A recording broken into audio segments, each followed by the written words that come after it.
کل کیا ہر اختلاف کرنے والا حاسد ہوتا ہے، یا یہ صرف ایک آسان راستہ ہے تاکہ اصل سوال کا جواب نہ دینا پڑے؟ اسلام ہمیں ویسے بھی دلیل سے بات کرنا سکھاتا ہے، لیبل لگانا نہیں۔ اگر آپ جواب دیتے ہیں تو کیا وہ بھی ریئیکشن نہیں ہے؟ اب جب میں نے ایک ویڈیو بنائی، اس کے اوپر کوئی آ کے ویڈیو بناتا ہے تو کیا وہ ریئیکشن نہیں ہے؟ میں انفلوئنسر تو نہیں ہوں، میں تو ایک دکھائے ہوئے کانٹینٹ کے اوپر اگر بات کر رہی ہوں، اس پہ آ کر مجھے ایکیوز کیا جاتا ہے، جو میں نے سوچا نہیں وہ خود سے میرے اوپر لیبل کر دیا جاتا ہے، تو کیا یہ ریئیکشن نہیں، یہ ایزمپشنز نہیں ہے؟ سوچنے کی بات ہے نا۔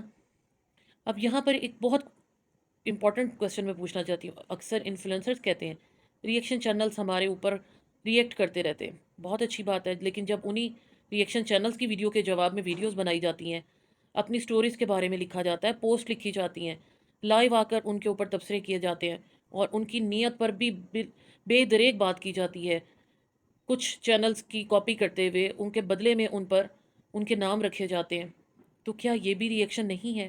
اگر دوسروں کے کانٹینٹ پہ اپنی رائے دینا ریئیکشن ہے تو پھر آپ بھی تو یہی کر رہے ہیں، پھر ایک کو ریئیکشن اور دوسرے کو حق کیوں کہا جاتا ہے؟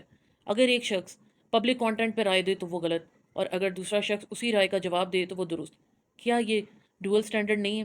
میں یہاں پر یہ بالکل بھی نہیں کہہ رہی کہ ہر ریئیکشن چینل درست ہوتا ہے، ہرگز نہیں، لیکن میں یہ ضرور کہہ رہی ہوں کہ انصاف کا ایک ہی پیمانہ ہونا چاہیے۔ اسلام ہمیں کیا سکھاتا ہے؟ اسلام اختلاف کو منع نہیں کرتا، لیکن اسلام بدتمیزی کو منع کرتا ہے، اسلام سوال کرنے کو منع نہیں کرتا، اسلام بہتان لگانے کو منع کرتا ہے، اسلام نصیحت سے نہیں روکتا، اسلام تذلیل سے روکتا ہے۔ اللہ تعالیٰ فرماتے ہیں سورہ نحل کے 125 نمبر آیت میں، اپنے رب کے راستے کی طرف حکمت اور اچھی نصیحت کے ساتھ بلاؤ اور بہترین انداز میں گفتگو کرو۔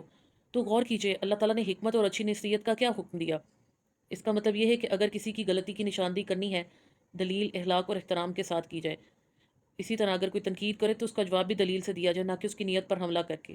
اور پھر اگر کوئی پرسنل ہو گیا ہے، اگر کوئی غلط کر رہا ہے، تو پھر ہم بھی اگر اس کو ویسے ہی جواب دیں گے، اتنا ہی جو ہے وہ اس لیول پر چلے جائیں گے، تو سوری ٹو سے پھر ہم میں اور اس میں کیا فرق رہ جائے گا؟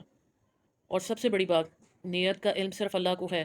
مجھے ایک بات ہمیشہ جو ہے نا وہ حیران کرتی ہے، جب کوئی ریئیکشن چینل کسی بھی پبلک ویڈیو پر تبصرہ کرتا ہے تو فوراً کہا جاتا ہے یہ ویوز کے لیے کر رہا ہے، یہ حسد کی وجہ سے کر رہا ہے، یہ شہرت چاہتے ہیں۔ میرا سوال صرف اتنا سے، کیا کسی دوسرے انسان کے دل کا علم آپ کو ہوتا ہے جو بھی رائے دے رہا ہوتا ہے؟ رسول اللہ صلی اللہ علیہ وآلہ وسلم نے فرمایا اعمال کا دار و مدار نیتوں پر ہے۔ اسی حدیث میں ہمیں اپنی نیت درست کرنے کا بھی حکم دے دیا گیا ہے، یہ نہیں کہا گیا کہ تم دوسروں کی نیت کا فیصلہ کرتے پھرو، بلکہ قرآن نے تو بدگمانی سے بھی منع فرمایا۔ تو پھر ہم اتنی آسانی سے کسی کے بارے میں یہ کیسے کہہ سکتے ہیں کہ اس کی نیت خراب ہے؟ یہ فیصلہ اللہ پر ہمیں چھوڑ دینا چاہیے۔ ہم صرف ظاہر کو دیکھ سکتے ہیں، دلوں کا حال علم، جو دلوں کا حال ہے اس کا علم صرف اللہ تعالیٰ کو ہے۔ کیا تنقید ہمیشہ نیگیٹو ہوتی ہے؟ اگر تنقید نہ ہوتی تو اسٹوڈنٹ کبھی بہتر نہ بنتا، اگر تنقید نہ ہوتی سائنس کبھی ترقی نہ کرتی، اگر تنقید نہ ہوتی تو عدالتیں بھی کبھی جسٹس نہ کرتی، اگر تنقید نہ ہوتی تو معاشرے میں اصلاح کیسے ہوتی؟ فرق صرف یہ ہے کہ تنقید دو طرح کی ہوتی ہے، ایک وہ جو اصلاح کے لیے ہوتی ہے اور ایک وہ جو تذلیل کے لیے ہوتی ہے۔ پہلی قابل احترام ہے اور دوسری بے شک قابل مذمت ہے۔ ہر تنقید کو نفرت کہنا بھی انصاف نہیں، اور ہر ریئیکشن کو اصلاح کہنا بھی درست نہیں۔ اصل سٹینڈرڈ یہ ہونا چاہیے کہ بات سچی ہے یا جھوٹی، دلیل پر مبنی ہے یا محض الزام، اخلاق کے ساتھ ہے یا بدتمیزی کے ساتھ ہے۔ بعض لوگ کہتے ہیں کہ آپ کو کسی پر تنقید کرنے کا حق کس نے دیا؟ یہ بہت اہم سوال ہے، لیکن اس کا جواب بھی قرآن ہی دیتا ہے۔ اللہ تعالیٰ فرماتے ہیں اور تم میں ایک جماعت ایسی ہونی چاہیے، غور سے سنیے پلیز اس کو، اور تم میں ایک جماعت ایسی ہونی چاہیے جو نیکی کی طرف بلائے، بلائی کا حکم دے اور برائی سے روکے، اور یہی لوگ کامیاب ہیں۔ سورۃ آل عمران کی 104 نمبر آیت ہے۔ پلیز اس چیز کو وہ لوگ ضرور سوچیں، پڑھیں، سنیں، بار بار سنیں، جو کہتے ہیں کہ یہ لوگ تو پازیٹیوٹی پھیلا رہے ہیں، اور اگر نہیں بھی کر رہے، جو بھی کر رہے ہیں آپ ان کو کرنے دیں، آپ ان پر تنقید کیوں کر رہے ہیں؟ یقین کریں اگر برائی کو برائی نہ کہا جائے تو پھر ہر طرف ظلم پھیل جائے گا، معاشرہ ہمارا پہلی بڑی دور جا رہا ہے، نو ڈاؤٹ یہ ازل سے لے کر ابد تک رہے گا، لیکن یہ بھی تو دیکھیں کہ پھر اس کو سٹارٹ سے روکنے کے لیے بھی اللہ پاک نے اپنے میسنجرز کو دنیا میں بھیجا۔ اگر ایسا نہ ہوتا تو پھر اللہ تعالیٰ کو اپنے پیغمبر، اپنے رسول صلی اللہ علیہ وآلہ وسلم کو دنیا میں بھیجنے کی کیا ضرورت تھی؟ تو ہم تو ان کی پاؤں کے ہاتھ کے برابر بھی نہیں، تو پھر ہم بہت نہیں تو کچھ تو اپنا فرض ادا کر سکتے ہیں نا۔ غلط کو ایٹ لیسٹ غلط ضرور کہنا چاہیے، یہ نہیں کہ تنقید برائے تنقید ہو۔ اسی طرح اللہ تعالیٰ فرماتے ہیں تم بہترین امت ہو جو لوگوں کے لیے نکالی گئی، تم نیکی کا حکم دیتے ہو اور برائی سے روکتے ہو۔ سورۃ آل عمران 110 نمبر آیت ہے۔ یہ کوئی ملکانی نہیں کہہ رہی ہے، ملکانی کا اس کے اندر کوئی پرسنل مفاد نہیں ہے۔ پرسنل مفاد سے بڑھ کے جو سب سے بڑی چیز ہے وہ کلیکٹیو ہوتی ہے، وہ ایک آپ کی سوسائٹی کے لیے، آپ کی جنریشنز کے لیے اس کا فائدہ ہوتا ہے. آپ غور کیجئے، اسلام نے اصلاح کی ذمہ داری دی ہے، لیکن ساتھ اس کی لمیٹیشنز بھی جو ہیں وہ بھی بتا دی ہیں. اصلاح کا مطلب یہ نہیں کہ انسان بد زبانی کرے، کسی کے نام رکھے، کسی کی پرسنل زندگی میں گزرے. اگر آپ دیکھ رہے ہیں کہ کچھ غلط ہوا ہے تو آپ اس کو نارمل انداز میں اس کی اصلاح کرنے کی کوشش کریں، ایسے کہ کسی کی تصحیق نہ ہو، چاہے وہ کوئی بھی ہو. اس اصلاح کا مطلب یہ بھی نہیں ہے کہ جھوٹ گڑنے یا کسی پر جو ہے اس کو بہتان لگا دیے جائیں، پاس سے ازمپشنز کر دی جائیں، چاہے وہ کسی بھی سائڈ سے ہوں. بلکہ اصلاح حکمت، دلیل اور خیر خواہی کے ساتھ ہوتی ہے. اسی لیے سورہ نحل کی 125 آیت میں اللہ تعالیٰ نے فرمایا، اپنے رب کے راستے کی طرف حکمت اور بہترین نصیحت کے ساتھ بلاؤ. یعنی اگر بات حق کی بھی ہو لیکن انداز غلط ہو تو اس کا افیکٹ کم ہو جاتا ہے. اسی لیے میں ہمیشہ یہی کہتی ہوں، اگر کوئی ریئیکشن چینل گالی دیتا ہے، جھوٹ بولتا ہے یا کسی کی عزت اچھالتا ہے تو میں کبھی بھی اس کے ساتھ متفق نہیں ہوں. اور آپ کے ایکشنز جو ہیں وہ آپ کے بولنے سے زیادہ میٹر کرتے ہیں. بیسیکلی چیز ہی یہی ہوتی ہے. دوسری طرف اگر کوئی عوامی طور پہ موجود یعنی پبلک کیے ہوئے کانٹینٹ پر قرآن و سنت کی روشنی میں سوال اٹھاتا ہے، معاشرے کی اصلاح کے لیے بات کرتا ہے، تو آپ اس کو مجرم نہیں قرار دے سکتے کہ اس نے اختلاف کیوں کیا. ایک اعتراض یہ بھی کیا جاتا ہے کہ یہ تو غیبت ہے. آئیے اس کو بھی آج سمجھتے ہیں. قرآن مجید میں اللہ تعالیٰ فرماتے ہیں، اور تم ایک دوسرے کی غیبت نہ کرو. کیا تم میں سے کوئی پسند کرے گا کہ اپنے مردہ بھائی کا گوشت کھائے؟ سورہ حجرات کی آیت نمبر 12 ہے. غیبت یعنی بہت بڑا گناہ ہے. لیکن اسلامک اسکالرز نے یہ بھی ایکسپلین کیا کہ اگر کسی پبلک ایکشن پر اصلاح، تنبیہ یا عوام کے مفاد کے لیے اس پر گفتگو کی جائے اور وہ بھی سچائی، انصاف اور ضرورت کے ساتھ، تو اس کی نوعیت عام غیبت سے مختلف ہوتی ہے. اس کے باوجود زبان، نیت اور انداز کی رسپانسبلٹی ہمیشہ قائم رہتی ہے. اسی لیے ہمیشہ اپنے الفاظ کا انتخاب بہت احتیاط سے کرنا چاہیے. آج ان کا انفلوئنس صرف ایک عام انسان نہیں رہتا، وہ لاکھوں لوگوں کے لیے اگزامپل بن جاتا ہے. اس کے لباس کو کاپی کیا جاتا ہے، اس کے الفاظ کو دہرایا جاتا ہے، اس کے انداز کو اپنایا جاتا ہے، اس کے فیصلے دوسروں پر اثر انداز ہوتے ہیں. جب اثر اتنا بڑا ہو تو ذمہ داری بھی اتنی بڑی ہو جاتی ہے. رسول اکرم صلی اللہ علیہ وآلہ وسلم نے فرمایا، جس نے اچھے کام کی طرف رہنمائی کی اسے بھی اتنا ہی اجر ملے گا جتنا اس پر عمل کرنے والے کو ملے گا، اور جس نے کسی برے راستے کی طرف بلایا اس پر بھی اس کے مطابق بوجھ ہوگا. اس حدیث پر ہم سب کو غور کرنا چاہیے.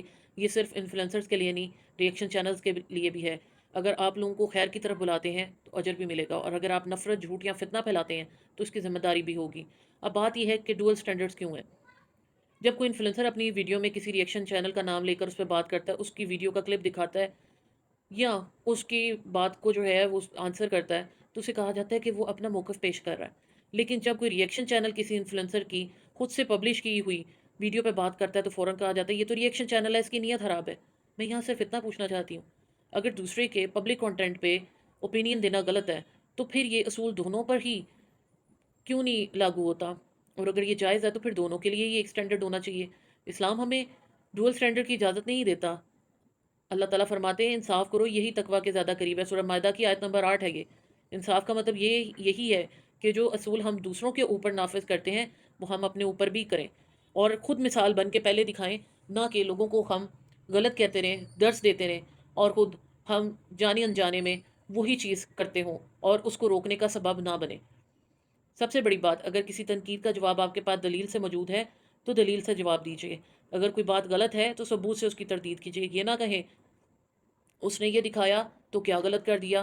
اگر اس نے غلط نہیں کیا تو اس کے مطابق جو ہے قرآن کی کوئی آیت بتائیں، نبی کریم صلی اللہ علیہ وآلہ وسلم کی حدیث بتائیں، اپنے سوشل باؤنڈریز کے اندر رہتے ہوئے بتائیں. اب ایک عورت جب سامنے آ جاتی ہے، کیا اسلام نے اس کی اجازت دی ہے؟ اس کو کون کس دلیل سے جو ہے وہ غلط کر سکتا ہے؟ صرف یہ کہنا کہ یہ شروع سے غلط چیز آ رہی ہے اور آگے بھی غلط ہوتی رہے گی تو اس کو روکنا نہیں ہے، کہ تو ایک غلط بات ہے. پھر تو برائی کو روکنا ہی جو ہے وہ ممنوع قرار دینے والی بات ہے. اگر سب سے بڑی بات یہ ہے کہ کوئی غلط بات کر رہا ہے تو ثبوت سے اس کی تردید کیجیے. وہی بات کہ آپ پھر اس پہ لاجک دیں، پراپر جو ہے آپ اس کو ریفرنس کے ساتھ جو ہے ریلیٹ کر کے دیں.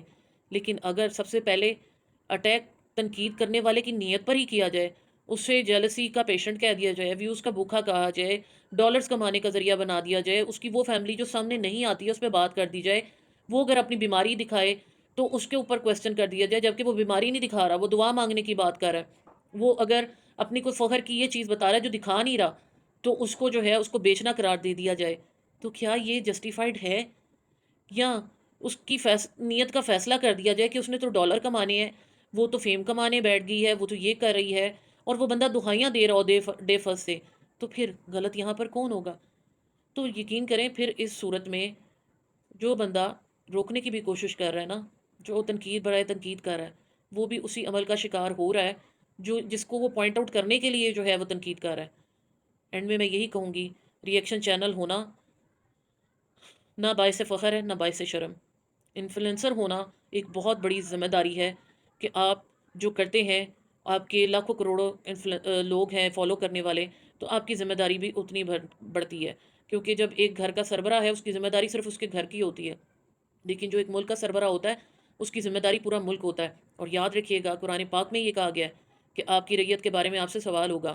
تو یہ جو انفلوئنس کرتے ہیں یہ صرف اپنے کیے کہ نہیں، ان کو دیکھ کر اگر کسی نے کوئی بھی غلط چیز کی ہے، جیسے کہ آج کل ہو رہا ہے، میں سب کو نہیں کہہ رہی اور سب غلط بھی نہیں کر رہے، لیکن جو غلط ہو رہا ہے اور جو لوگ کر رہے ہیں یہ خود اس چیز کے بھی ذمہ دار ہیں، اپنے پرسنل جو غلط کام کریں گے اس کے بھی، اور ان کو دیکھ کر جو کرے گا وہ بھی۔ تو اللہ تعالیٰ جو ہے نا ہمیں اس چیز سے بچائے، کیونکہ ہم سب کو ایک دن اللہ تعالیٰ کے سامنے کھڑا ہونا ہے۔ اس دن نہ سبسکرائبرز کام آئیں گے، نہ ویوز، نہ لائک، نہ شہرت کام آئے گا، تو صرف آپ کا سچ، انصاف، اخلاص، کرٹسی اور تقوی۔ اللہ تعالیٰ ہمیں حق بات کہنے کی، سننے کی، اپنی غلطی تسلیم کرنے کی اور تنقید سے اپنی اصلاح کرنے کی توفیق عطا فرمائے، اور دوسری طرف ہمیں ایسی زبان دے کہ جسے ہم لوگوں کے لیے اخلاقی تربیت کر سکیں، نہ کہ مزید گراوٹ کا باعث بنے۔ آمین ثم آمین۔